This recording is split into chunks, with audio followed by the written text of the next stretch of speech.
Be alert. హైదరాబాద్లో ఏం జరుగుతున్నదో మీకు తెలుసునా? మన కళ్ళ ముందే మన మధ్య ఓ సంచలనకరమైన కథ నిశ్శబ్దంగా కొనసాగుతూనే ఉన్నది.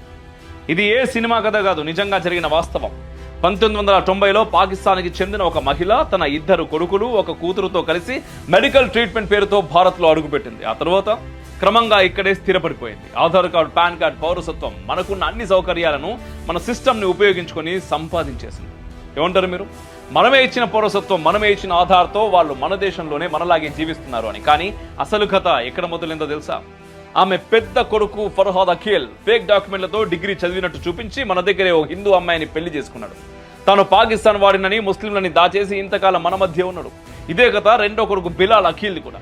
ఇతను ఫేక్ ఆధార్ కార్డు సంపాదించి మరో హిందూ అమ్మాయిని పెళ్లి చేసుకున్నాడు. ఇద్దరు విడివిడిగా కుటుంబాల్లా నటిస్తారు, కానీ వారానికి ఒకసారి కలుస్తూ ఉంటారు. అదే సమయంలో ఆ పాకిస్తాన్ మహిళ కూతురు గజినా ఇక్కడ ఒక భారతీయుడిని, సల్మాన్ని పెళ్లి చేసుకుంది. సల్మాన్కి సీసీటీవీ కెమెరా బిజినెస్ ఉన్నది. దాని ద్వారా వీఐపీ మూవ్మెంట్, సెక్యూరిటీకి సంబంధించిన ఫోటోలు బయటికి వెళ్తున్నాయని అనుమానం.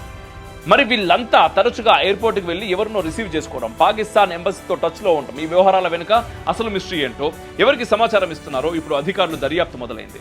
ఒక పాకిస్తాన్ కుటుంబం ఇంతకాలం మన సిస్టమ్ని వాడుకుంటూ మన మధ్య ఇండియన్లుగా జీవించడం, ఇది కేవలం హైదరాబాద్కే పరిమితమా? లేదా దేశం నలుమూలలో ఇలాంటివి ఇంకెన్ని జరుగుతున్నాయో? ఇది ఒక్క కేసు మాత్రమే బయటపడింది, కానీ ఇంకా ఎన్ని రహస్యాలు మనకే తెలియకుండా మన కళ్ళ ముందే జరుగుతున్నాయో ఎవరికి తెలియదు. అందుకోసమే ఎవడో చేస్తాడు అనుకోకుండా కొంచెం దృష్టి సారించండి బాస్. జై హింద్ మేరా భారత్ మహా.